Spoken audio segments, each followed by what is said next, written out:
बिस्मिल्लाहिर्रहमानिर्रहीम। अस्सलाम वालेकुम नाज़रीन, मैं अहमद फ़वाद हूँ और आप मेरा यूट्यूब चैनल देख रहे हैं।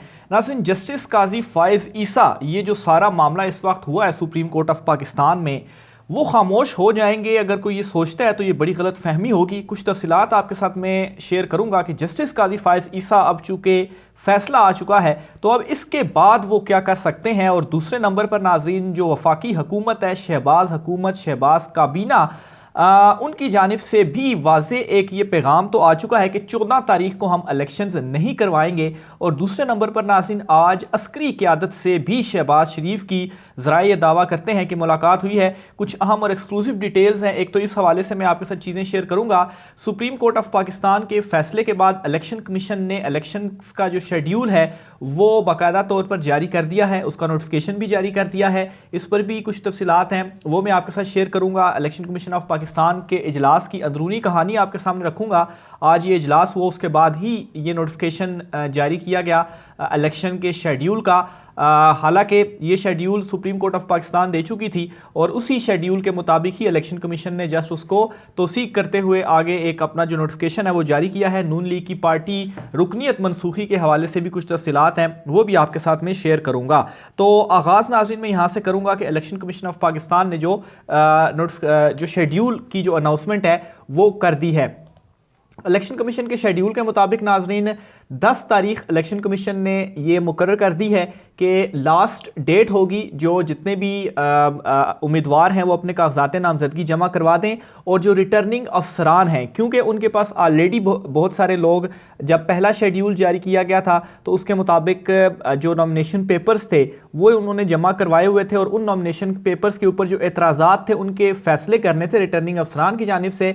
तो वो वाले फैसले, और क्योंकि स्क्रूटनी का जो सिलसिला था वो चल रहा था जब ये इलेक्शन कमीशन की जानिब से ये शेड्यूल वापस लिया गया था उस वक्त, तो अब ये हुआ कि जो रिटर्निंग अफसरान के फैसले हैं नॉमिनेशन पेपर्स के हवाले से, उनको रिजेक्ट एक्सेप्ट वो, और प्लस इसके साथ जो मज़ीद अगर कोई जो उम्मीदवार हैं वो कागजात नामजदगी जमा करवाना चाहते हैं तो वो 10 अप्रैल की तारीख तक ये तमाम तर चीज़ें मुकम्मल करेंगे।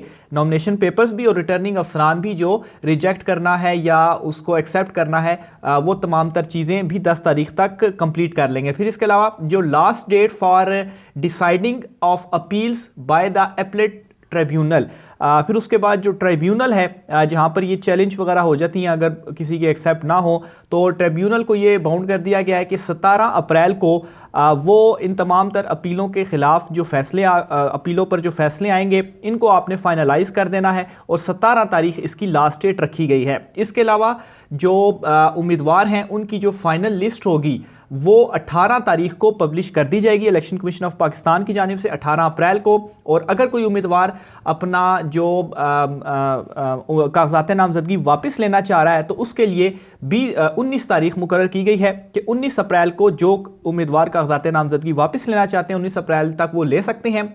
और फिर उसके बाद उम्मीदवारों को जो जारी किए जाएंगे निशानात, इंतखाबी निशानात जो हैं वो 20/4/2023 की तारीख इलेक्शन कमीशन की जानिब से ये नोटिफिकेशन में दे दी गई है। और फिर उसके बाद 20 तारीख से लेकर 13 तारीख तक टाइम होगा उम्मीदवारों के पास कंपेन चलाने का, यानी कि 24 दिन उनको दिए जाएंगे जो इलेक्शन के हवाले से कंपेन चलाई जाती है। और 14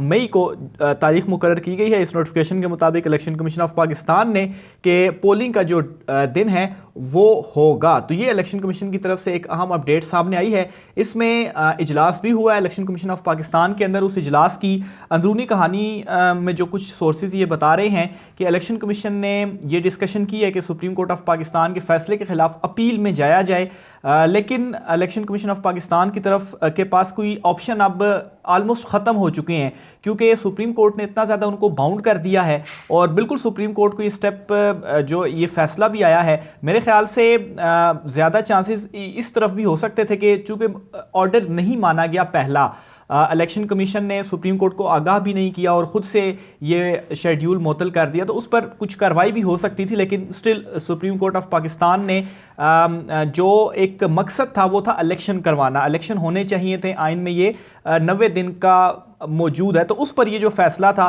कि सुप्रीम कोर्ट ऑफ पाकिस्तान ने इनको फिर तमाम तर चीज़ें एक एक चीज़ बता दी कि अगर आपको कोई फ़ंड जारी नहीं करता, कुछ नहीं होता, तो आपने हमें बताना है, यानी कि सारा procedure supreme Court of Pakistan ने इनको बता दिया। तो उसके ऊपर इन्होंने इंप्लीमेंट करना ही करना था और इसी वजह से आज इनको, अगर ये नहीं भी चाहते तो ना चाहते हुए भी इनको ये शेड्यूल जारी करना ही था। और फिर इसके अलावा इन्होंने आज फैसला किया है कि ख़जाना को ये लेटर्स भी लिखेंगे, फिर इसके अलावा सिक्योरिटी और तमाम तर जो प्रोसीजर्स हैं उनका इन्होंने डिसाइड कर लिया और फिर जो सुप्रीम कोर्ट ऑफ पाकिस्तान का फैसला उसके ऊपर इम्प्लीमेंटेशन की जाएगी। तो ये ओवरऑल आज के इजलास की अंदरूनी कहानी रही है। बहरहाल ये जो मामला है कि सुप्रीम कोर्ट ऑफ पाकिस्तान के फैसले के खिलाफ अपील में जाएंगे, तो मेरा नहीं ख्याल कि इस हवाले से ये ऐसा कुछ कर पाएंगे। लेकिन खैर दूसरी तरफ जो हुकूमत है वो इस हवाले से बड़ा वाज़े उनके अंदर से ये मौक़िफ़ सामने आ रहा है कि 14 तारीख को इलेक्शन नहीं होंगे। इवन के मोहसिन शाहनवाज रांझा मुस्लिम लीग नून के अहम रहनुमा हैं। जब ये फैसला आया जिस दिन सुप्रीम कोर्ट से, तो सुप्रीम कोर्ट के बाहर ही आकर जब फैसल चौधरी से वो मिल रहे थे तो उसमें वो कह रहे थे कि नहीं जी 14 तारीख को तो इलेक्शन होने ही नहीं है। तो जब उनसे कहा गया कि भाई क्यों, सवाल उनसे पूछा गया क्योंकि ये सारी वीडियो रिकॉर्ड हुई है कि इलेक्शंस क्यों नहीं होने 14 तारीख को, सुप्रीम कोर्ट ऑफ पाकिस्तान का ये फैसला आ चुका है और अगर आप इस पर इम्प्लीमेंट नहीं कर रहे थे तो फिर तौहीन अदालत है, आप ये कैसी बात कर रहे हैं। तो इस सवाल पर मोहसिन शाहनवाज रांझा थोड़ा सा घबराए और उन्होंने सोचा कि ये गलत चीज़ उनकी जानिब से बोली गई है। तो उन्होंने फिर इसको गोल मोल मामले को करते हुए कहा कि नहीं ये वैसे एक मेरा तज्ज़िया है। तो बहरहाल इसके अलावा जो इरफान कादिर हैं जो कि इलेक्शन कमीशन के वकील हैं, पहले मुआवने खसूसी थे वज़ीर आज़म के शहबाज शरीफ के, वहाँ से इस्तीफ़ा देकर इलेक्शन कमीशन के वो वकील बन गए। तो फिर वो भी कहते हैं जी कि नहीं होंगे। तो बहरहाल पीपल्स पार्टी का इस हवाले से मुख्तलिफ मौक़िफ़ है। वो तो कह रहे हैं कि नहीं जी अगर इलेक्शंस नहीं करवाए जाते तो हम आपसे फिर साइड लाइन है। पीपल्स पार्टी में भी लतीफ़ खोसा साहब और एतजाज़ अहसन साहब ये वाला जो मौक़िफ़ है वो दे रहे हैं। तो बहरहाल हुकूमत ने ये डिसाइड किया हुआ है कि जो ये उनकी तरफ से मौक़िफ़ सामने आ रहे हैं कि नहीं हम 14 तारीख को भी इलेक्शंस नहीं करवा रहे। और फिर इनके जो सहाफ़ी हैं कुछ जो जिनका माइंड सेट इनके साथ मिलता जुलता है, तो वो भी इस तरह की ट्वीट्स कर रहे हैं कि नहीं 14 तारीख को इलेक्शंस नहीं होंगे। तो बहरहाल इस सारे मामले के ऊपर आज एक इत्तेहादियों की मीटिंग भी हुई है। इस मीटिंग में इन तमाम तर चीज़ों के हवाले से डिस्कशन की गई है और नून लीग ये बिल्कुल भी नहीं चाह रही कि इलेक्शंस हों। और प्लस इस मीटिंग के बाद आज एक मुलाकात भी हुई है और ये जो मुलाकात है वो अस्करी क़यादत की जानिब से की गई है और शहबाज शरीफ की जानिब से ये मुलाकात की गई है। ये मैं आपके सामने एक ट्वीट जो है वो रखना चाहूँगा। मोहम्मद फैज़ान ख़ान साहब हैं, हमारे कोलीग हैं और अक्सर मैं इनको जो है वो कोट करता रहता हूँ क्योंकि ये बुनियादी तौर पर नून लीग की जो बीट है वो कवर करते हैं। तो इसलिए नून लीग से रिलेटेड ज़्यादा जो चीज़ें हैं वो ये अक्सर ट्वीट करते रहते हैं। मेरे पास चूँकि इलेक्शन कमीशन है तो मेरा सारा फोकस इलेक्शन की तरफ होता है। तो बहरहाल इन्होंने ये ट्वीट किया कि वज़ीर आज़म शहबाज शरीफ से अस्करी क़यादत की मुलाकात में कौमी सलामती से मुतल्लिक अमूर पर तबादला ख्याल किया गया। तो बहरहाल ये तो एक वैसे सी जनरल सी एक प्रेस रिलीज़ है जो कि सामने आया करती है कि कौमी सलामती के से मुतल्लिक अमूर पर तबादला ख्याल किया गया। बहरहाल इस सिनेरियो के अंदर अस्करी क़यादत के साथ ये मुलाकात करना और फिर जो पिछले दिनों ये इतलात आई कि न्यूट्रल्स वाकई न्यूट्रल हो गए हैं और मौजूदा जो हुकूमत है वो अब फंस चुकी है। उनसे कह रही है इवन के कुछ ब्लैकमेलिंग तर्ज की भी चीज़ें की गई कि नहीं भाई आप जो है वो अब हमारा साथ दें और इमरान खान को आप संभालें। तो बहरहाल ये मुलाकात की गई। और फिर दूसरी तरफ जस्टिस काजी फ़ाइज़ ईसा, उनके हवाले से मैं आपको बताता चलूँ कि अगर कोई ये सोच रहा है कि इस फैसले के बाद वो बिल्कुल अब क्योंकि जब से फैसला आया कोई भी उनकी तरफ से हलचल नहीं हुई, बिल्कुल खामोशी है उनकी तरफ से, तो अगर कोई ये समझ रहा है कि वो बिल्कुल खामोश होकर बैठ जाएंगे तो मेरे ख्याल से उसकी गलत फहमी होगी। इसकी रीज़न ये है कि जब पहले भी उनके खिलाफ रेफरेंस आया था तो उस दौरान भी जो लेटर्स बार बार उनकी जानिब से लिखे गए, जिस तरीके से उन्होंने अपना जो केस था वो सुप्रीम कोर्ट ऑफ पाकिस्तान में लड़ा, फिर उस केस का क्या हुआ वो भी डिसीजन आपके सामने है। और फिर ये जो अभी अज खुद केस नोटिस केस है इलेक्शन मुलतवी के हवाले से, फिर इसमें जस्टिस काजी फ़ाइज़ ईसा साहब की जानिब से जो इक़दाम किए जाते रहे, फिर इवन के जो उनका जो लेटर था वो उन्होंने लिखा रजिस्ट्रार को और फिर उसकी लेटर के ऊपर वफाकी काबीना फौरी तौर पर एक्शन लेती है और उनको हटा देती है। और फिर इसी मामले के ऊपर मैं कोट करना चाहूँगा, एतजाज़ अहसन साहब है, उन्होंने ये जुमला कहा है और उन्होंने ये कहा है कि काबीना काजी फाइज ईसा के साथ मिली हुई है। तो ये बहुत ही सीरियस बात है जो कि एतजाज़ अहसन साहब की जानिब से की गई है और बड़ा खुलकर उन्होंने ये बात की है। कोई होता है कि अक्सर आप हेजिटेशन शो करते हैं कि एक सिटिंग जज जो कि नेक्स्ट चीफ जस्टिस है उनके काबीना के साथ जो है वो मिली हुई है और काबीना रिजेक्ट कर रही है फैसले को, और यहाँ पर एक फ़ैसला आया हुआ है और already supreme Court of Pakistan में जो सारा माहौल बना हुआ है, वाज़ेह हो चुकी हैं चीज़ें कि दो ग्रुप्स बने हुए हैं, मुखालफत है। तो इस सारे मामले के ऊपर जस्टिस काजी फाइज ईसा साहब अगर खामोश रहेंगे तो ये मेरे ख्याल से बिल्कुल एक गलत फहमी भी होगी और ज़रूर कोई ना कोई उनकी जानिब से आप देखेंगे कि इस तरह का स्टेप सामने आ जाएगा, या लेटर वाला या कोई। हालांकि चीफ जस्टिस ऑफ पाकिस्तान की जानिब से जो एक मरतबा फिर से 6 रुकनी बेंच बनाने के बाद जो ऑर्डर उनका उड़ाया गया, तो वो भी चीफ जस्टिस की तरफ से एक शो किया गया कि उन्होंने अपना जो इख्तियार है उसका इस्तेमाल करके बेंच बनाया और फिर उनका ऑर्डर उड़ा दिया गया। लेकिन इस तमाम तर सूरत हाल में एक चीज़ आपको क्लियर करता चलूँ कि जो खामोशी है इस वक्त सुप्रीम कोर्ट ऑफ पाकिस्तान में, वो कहा जाता है कि खामोशी के पीछे बहुत बड़ा तूफान छुपा होता है। और जब से ये फैसला आया है, फैसले के बाद सुप्रीम कोर्ट बिल्कुल ठंडी पड़ी हुई है, बिल्कुल खामोशी है। अब इसके पीछे तूफान क्या होता है, ये जो है वो आइंदा आने वाले 1-2 रोज़ में मामलात सामने आ जाएंगे, क्योंकि जिस तरह से ये मीटिंग्स हो रही हैं, हुकूमत की तरफ से जो मौक़िफ़ आ रहा है वो तो साफ बिल्कुल मानने को ही तैयार नहीं है। बहरहाल एक चीज़ मैं आपको क्लियर करता चलूँ, इमरान खान साहब ने भी कल अपनी तकरीर में ये कहा कि अगर ये लेट्स से कि जो है वो इलेक्शंस को मज़ीद डिले करवा देते हैं, 14 को भी इलेक्शंस नहीं होते, 14 के बाद मज़ीद कितना ये आगे जाएंगे। अगर चीफ इलेक्शन कमिश्नर इस्तीफ़ा दे देते हैं, जो इस वक्त कॉन्स्पिरेसी थ्योरीज चल रही हैं,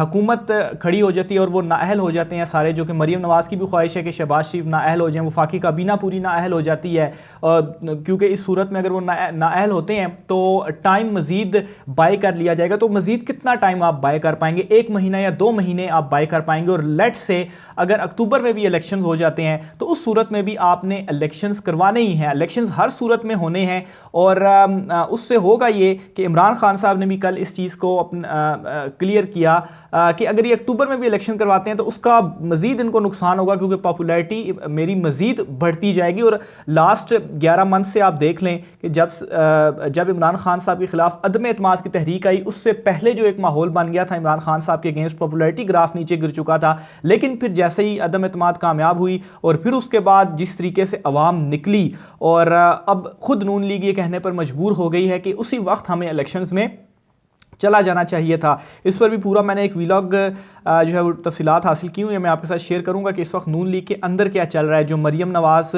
खेल रही हैं और ख्वाहिश है उनकी कि शहबाज शरीफ नाअहल हो जाएं और उनका रास्ता रुक जाए, और फिर नून लीग के अंदर जो एक बगावत छिड़ी हुई है, ये सारे मामले के ऊपर मैं बहुत सारी तफसीलात वो मैंने आपके साथ शेयर करनी है। बहरहाल इस वक्त जो है वो ये एक जो सारा माहौल है वो वफाकी दारुल हुकूमत के ऐवानों में चल रहा है। दूसरी तरफ नाजरीन ने 2 बार की जानिब से रेफरेंस दायर करने का ऐलान किया गया है, जस्टिस काजी फाइज ईसा और जस्टिस अमीनुद्दीन।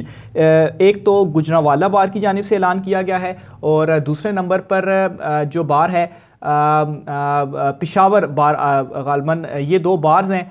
लेकिन गुजरांवाला की अभी तक मेरे पास तफसीलात पहुंची है कि इनकी जानिब से ऐलान किया गया है कि इन दोनों जजिस, जस्टिस काजी फाइज ईसा और जस्टिस अमीनुद्दीन जो हैं, इनके खिलाफ रेफरेंस दायर उनकी जानिब से की जाएगी। बाकायदा तौर पर ये उनकी जो प्रेस रिलीज़ है वो जारी की गई है और तफसीलात के मुताबिक गुजरांवाला की जानिब से जारी करदा प्रेस रिलीज़ में कहा गया कि जस्टिस काजी फाइज ईसा और जस्टिस अमीनुद्दीन ने चीफ जस्टिस ऑफ पाकिस्तान के आइनी दायरा कार और सुप्रीम कोर्ट के इंतजामी मामलात में वफाकी हुकूमत की मंशा और मर्जी के मुताबिक मुदाखलत करके अपने कोड ऑफ कंडक्ट की सरीहन खिलाफ वर्जी की है। तो बहुत ही सीरियस एलिगेशन है जो कि यहाँ पर ये बार्स लगा रही है। और उन्होंने ये कहा कि इन जजिस ने इंतखाबात को अपनी आइनी मुद्दत में होने से रोकने के लिए जिस तरह का किरदार अदा किया, वो भी इनके हल्फ की रुगर्दानी के मुतरादिफ है।